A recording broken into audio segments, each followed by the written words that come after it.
इस गांव में रहता है एक भूत जो लोगों के सर खा जाता है, लेकिन असली डर पानी के अंदर नहीं बल्कि लोगों के दिलों में छुपा है। कहानी हमें ले जाती है 19वीं सेंचुरी के वियतनाम के एक छोटे से गांव में। ये जगह ऐसी है जहाँ सुबह भी फॉग से ढकी रहती है और हवा में एक अजीब सा डर खुला हुआ है। पिछले 5 सालों से यहाँ के लोग एक साए के साथ जी रहे हैं, एक ऐसा खौफनाक लेजेंड जिसे वो द ट्रॉलिंग घोस्ट कहते हैं।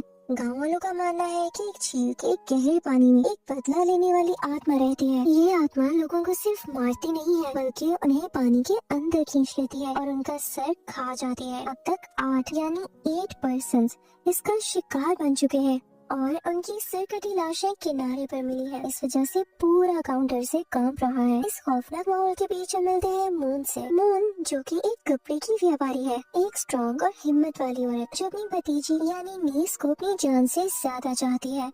लेकिन मून की दुनिया तब हिल जाती है जब एक दिन अचानक उसकी नीस गायब हो जाती है। 5 दिन बीत जाते हैं। मून हर जगह उसे ढूंढती है लेकिन उसका कोई नामो निशान नहीं मिलता। बस एक चीज मिलती है, उसकी नीस की एक चप्पल जो कि उसी मनहूस झील के किनारे तैर रही थी। गांव वाले और वहाँ का डिस्ट्रिक्ट चीफ फौरन मान लेते हैं कि ये काम भी ट्रॉलिंग घोस्ट का हो सकता है और उसने भी इस लड़की को मार ही डाला होगा बाकियों की तरह, क्योंकि सबको ये लगता है कि ये भूत का ही काम हो सकता है। चीफ अपने सिपाहियों को उस बच्चे को ढूंढने से मना कर देता है। वो कहता है कि ये इंसान की बस की बात है ही नहीं।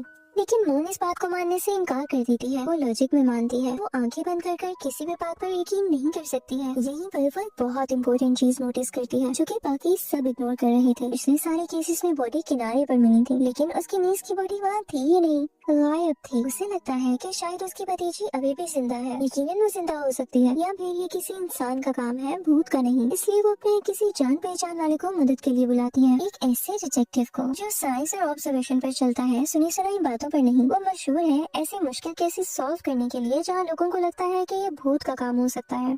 पर वही वो डिटेक्टिव इंसानी लालच और जुर्म ढूंढ ही निकालता है। उसका नाम कीन है। कीन गांव में आता है एक तलवार और एक तेज दिमाग लेकर। जैसे ही वो गांव में एंटर होता है उसे वहाँ का डरावना माहौल महसूस होता है। हर जगह छोटे छोटे मंदिर बने हैं और हवा में अगरबत्ती का धुआं घुला हुआ है। कीन एक और अजीब चीज नोटिस करता है। गांव के कुछ लोगों को अचानक नाक से खून बहने यानी नोज ब्लीड की बीमारी हो रही है। कीन सीधा डिटेक्टिव चीफ के घर जाता है मून से मिलने। वहाँ मून गार्ड्स के साथ बहस कर रही होती है, मदद की भीख मांग रही होती है। कीन बीच में आता है और अपनी अथॉरिटी यूज करके मून की मदद करता है। हमें पता चलता है कि मून और कीन का पुराना कनेक्शन है। कीन ने ही मून के करप्ट एक्स हस्बैंड को अरेस्ट किया था। फिर भी मून कीन की ईमानदारी की इज्जत करती है। मून उसे सब कुछ बताती है कि चीफ बेकार है, लोग डर रहे हैं और मेरी भतीजी गायब है। अब दोनों उसकी भतीजी के घर जाते हैं जहाँ वो अपने फादर के साथ रहती थी।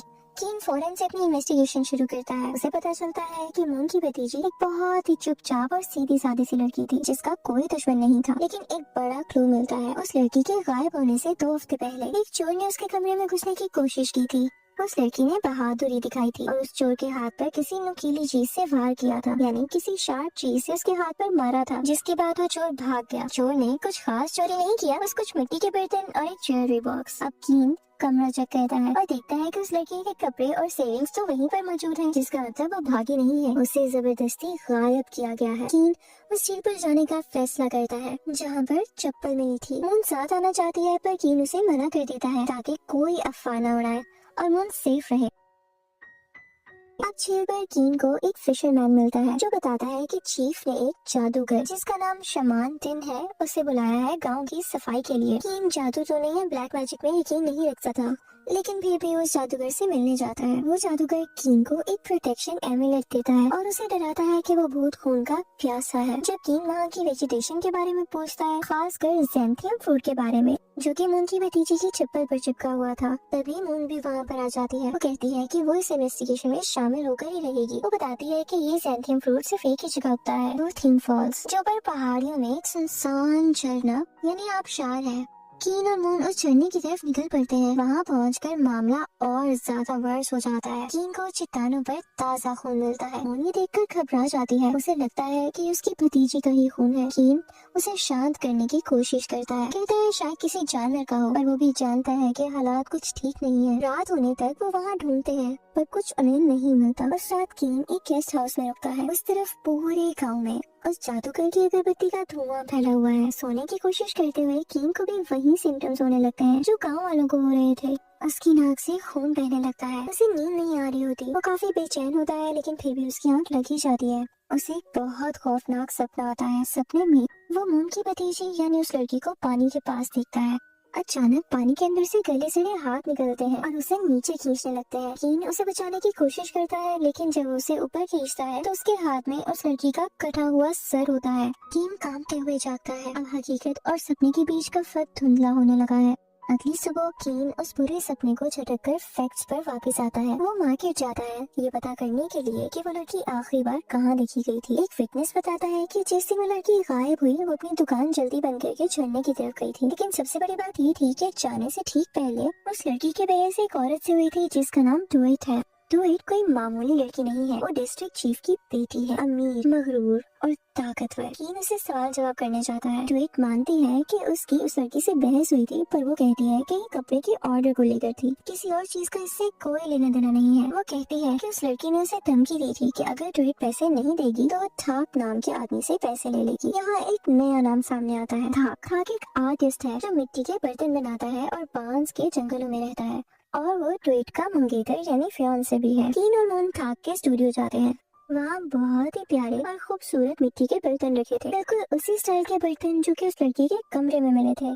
कीन थाक पर दबाव डालता है कि वो सच बोले। अब यहाँ पर वो एक बहुत ही उदास कहानी सुनाने लगता है। वो बताता है कि उसकी और डुएट की सगाई बचपन में ही उनके माँ बाप ने तय कर दी थी, यानी उनकी एंगेजमेंट बचपन में ही हो गई थी। पर वो उस रिश्ते से खुश नहीं था। उसे मून की भतीजी यानी उसी लड़की से प्यार था जो कि अब गुम है। वो एक गरीब खानदान की लड़की थी। थाक उस लड़की को अपनी सोलमेट मानता था। उसने चीफ से परमिशन भी मांगी थी कि वो उस लड़की को अपनी दूसरी बीवी बना लेगा, लेकिन चीफ और डुएट ने इसे अपनी बेइज्जती समझा और गुस्सा हो गए। थाक प्लान कर रहा था कि वह डुएट से अपनी मंगनी तोड़कर उसी लड़की के साथ चला जाएगा। अब इस कंफ्यूजन से सब कुछ बदल जाता है। अब एक मकसद मोटिव सामने आता है। डुएट को जलन थी, वो ह्यूमिलेटेड फील कर रही थी। उसकी मंगनी यानी एंगेजमेंट उस लड़की की वजह से टूट रही थी। कीन समझ जाता है कि कपड़े वाली बहस तो पूरा झूठ, असली झगड़ा थाक को लेकर था। डुएट ने ये अफवाह भी फैलाई थी कि वो लड़की थाक के बच्चे की माँ बनने वाली है ताकि वो बदनाम हो जाए, जबकि थाक कहता है कि उनका ऐसा रिश्ता कभी था ही नहीं। अब यहाँ पर कीन सारी की सारी स्टोरी समराइज करता है। मून की भतीजी यानी उस लड़की के कमरे में जो चोर घुसा था वो इत्तेफाक नहीं था। शायद थाक ने बदनामी के डर से किसी चोर को भेजा होगा वो बर्तन चुराने के लिए, ताकि उनके रिश्ते का सबूत मिल जाए, या शायद वो चोर किसी और ने भेजा था। कीन को याद आता है कि चोर के हाथ पर जख्म था। उसे अब बस एक ऐसे आदमी को ढूंढना था जिसके हाथ पर चोट लगी हो। इसके लिए मून एक प्लान बनाती है। वो मार्केट में चाकू फेंकने का कंपटीशन रखती है ताकि सस्पेक्ट सामने आ सके। प्लान काम कर जाता है। कीन एक आदमी को देखता है जिसका नाम डोंग है, एक जाना माना चोर जिसे कभी चीफ ने बहुत मारा था। डोंग के हाथ पर पट्टी बंधी थी। कीन उसका पीछा करता है और उसकी चौंपड़ी में वही चोरी किए हुए बर्तन मिलते हैं। कीन उसको पकड़ लेता है। वो आदमी जिसका नाम डोंग है डर के मारे सब कुछ उगल देता है। वो कहता है कि उसने चोरी जरूर की है पर उस लड़की को नहीं मारा। वो भीख मांगने लगता है कि उसे छोड़ दिया जाए क्योंकि चीफ ने उसकी जिंदगी बर्बाद कर दी है।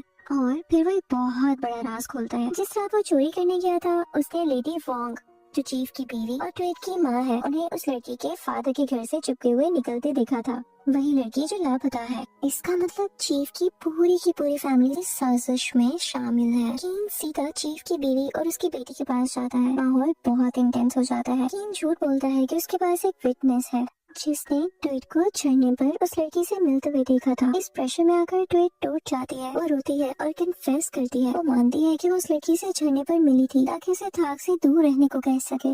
उनमें झगड़ा हुआ। डुएट कहती है कि उसने गुस्से में उस लड़की को धक्का दिया। वो गिरी और उसका सर पत्थर से टकराया। खून देखकर डुएट को लगा के उसने उस लड़की को मार डाला है और डर के मारे भाग गई। लेडी यानी चीफ की बीवी अपनी बेटी को बचाने के लिए बीच में आती है। वो कहती है कि एक हादसा यानी एक्सीडेंट था और शायद उसके भागने के बाद ट्रोलिंग घोस्ट ने बॉडी को गायब कर दिया हो। डुएट को अरेस्ट कर लिया जाता है लेकिन बॉडी अभी भी गायब थी। और शाम कीन बुरी तरह थक चुका था। अगरबत्ती का धुआं फिर से गहरा होने लगा था और उसे हेलुसिनेशंस होने लगे थे, यानी उल्टी पुल्टी चीजें नजर आने लगी थी। उसे अपने कमरे में ड्रोनिंग घोस्ट दिखाई देने लगता है। एक सरकटा साया जो उस पे हमला कर रहा था। उसका साथी डिप्टी सही वक्त पर आ जाता है और उसे होश में लाता है।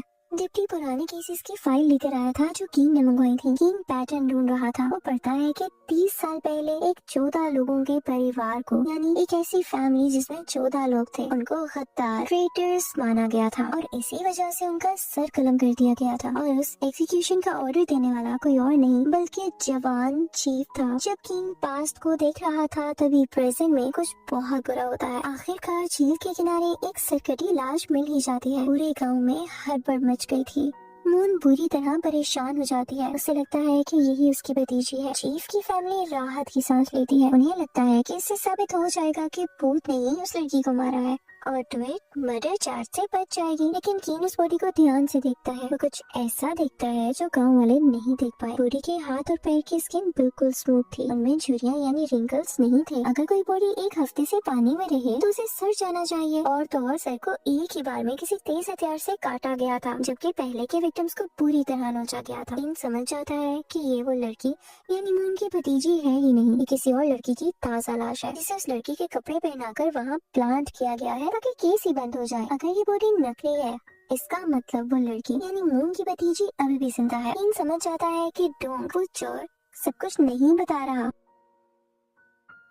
कीन को डोंग के पास उसकी ज्वेलरी का एक बॉक्स मिलता है। उसे पता चलता है कि डोंग और चीफ के घर की एक नौकरानी आपस में मिले हुए हैं। वो दोनों लेडी वोंग को ब्लैकमेल कर रही हैं। असल में डोंग ने जर्नी पर वो झगड़ा देखा था। जब ट्वीट ये सोचकर भाग गई थी कि वो लड़की तो मर गई है, तब डोंग ने देखा कि वो लड़की जिंदा थी पर बेहोश थी। उसे बचाने की बजाय डोंग ने उसे एक केव में छुपा दिया ताकि वो चीफ की बीवी से पैसे ले सके। डोंग ने ही वो चप्पल झील में फेंकी ताकि भूत वाली कहानी सच लगे। और बाद में उसने एक बेगुनाह लड़की को मारकर वो नकली बॉडी वहाँ रखी थी ताकि वो लेडी से सबूत मिटाने के नाम पर अच्छी खासी रकम ले सके। लेडी अपनी बेटी और अपनी इज्जत बचाने के लिए डोंग को पैसे देने के लिए राजी हो जाती है, लेकिन मन ही मन में वो डोंग को मारने का प्लान बना चुकी थी। वो पैसे का थैला लेकर जंगल में जाती है। कीन और मून चुपके से उसका पीछा करते हैं। वो एक गुफा यानी केव के पास पहुँचते हैं। डोंग ने वहाँ पर मून की भतीजी यानी उस लड़की को बांध कर रखा हुआ था, उसे बाहर लाता है। लेडी यानी चीफ की बीवी डोंग को बचाने की कोशिश करती है, लेकिन बात बिगड़ जाती है और वहाँ हिंसा शुरू हो जाती है। कीन सामने आ जाता है। डोंग तलवार लेकर कीन पर हमला करता है। दोनों में भयंकर लड़ाई होती है। कीन जो अभी भी उस जहरीली अगरबत्ती के असर में था, उसे लड़ने में मुश्किल हो रही थी क्योंकि उसे बीच बीच में भूत दिखाई दे रहा था।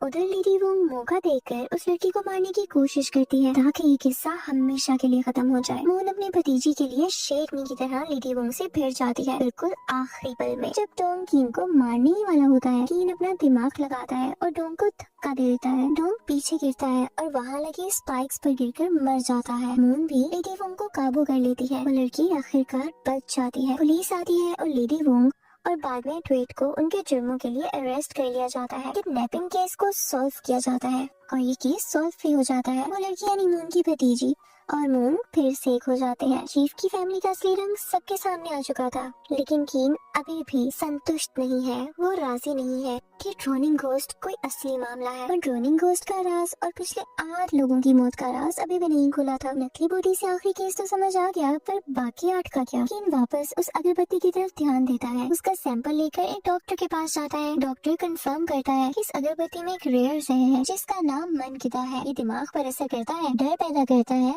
हेलुसिनेशंस देता है और नाक से खून लाता है। मतलब भूत कोई आत्मा नहीं थी, ये बस दिमाग का खेल था जो कि उसी जादूगर ने रचाया था। कीन फौरन से उस जादूगर को पकड़ने के लिए भागता है, लेकिन वो गायब हो चुका था। गांव में एक और लाश मिलती है। ये लाश किसी और की नहीं बल्कि डिस्ट्रिक्ट चीफ की थी। उसका भी सर गायब था। कीन को समझ आता है कि सारा सच उस 30 साल पुराने हत्याकांड यानी उसी एक वाक्य से जुड़ा है। चीफ जिन्होंने 14 लोगों को गद्दार बोलकर मरवाया था, उसी खानदान में असल में 15 लोग थे। एक बच्चा बच गया था जिसने छुपकर अपने पूरे खानदान को मरते हुए देखा था। और बच्चा बड़ा होकर जादूगर बना। वापस गांव में किसी को बचाने नहीं बल्कि बर्बादी करने ही आया था। उसने उस जहरीली अगरबत्ती से पूरे गांव को नशा दिया, उन्हें डर और कंफ्यूजन में रखा। ड्रोनिंग घोस्ट की कहानी की आड़ में उसने चुन चुन कर उन लोगों को मारा जो उसके खानदान की मौत के जिम्मेदार थे। चीफ उसका आखिरी शिकार था, वो आदमी जिसने उसके परिवार यानी खानदान को खत्म करने का ऑर्डर दिया था। कीन को उस जादूगर की झोंपड़ी में ठंडी जैकेट की रुई मिलती है। वो समझ जाता है कि वो नॉर्थ की तरफ भागा है जहाँ ठंड होती है। मूवी इस सीन पर खत्म होती है जहाँ कीन और उसका डिप्टी घोड़े पर सवार होते हैं और वो भी नॉर्थ की तरफ निकल पड़ते हैं। वो सीरियल किलर को पकड़ने जा रहे हैं जिसने भूत का सहारा लेकर अपना खूनी बदला पूरा किया। ये कोई भूत की कहानी नहीं थी, ये इंसानी दर्द और बदले की एक खौफनाक दास्तान थी।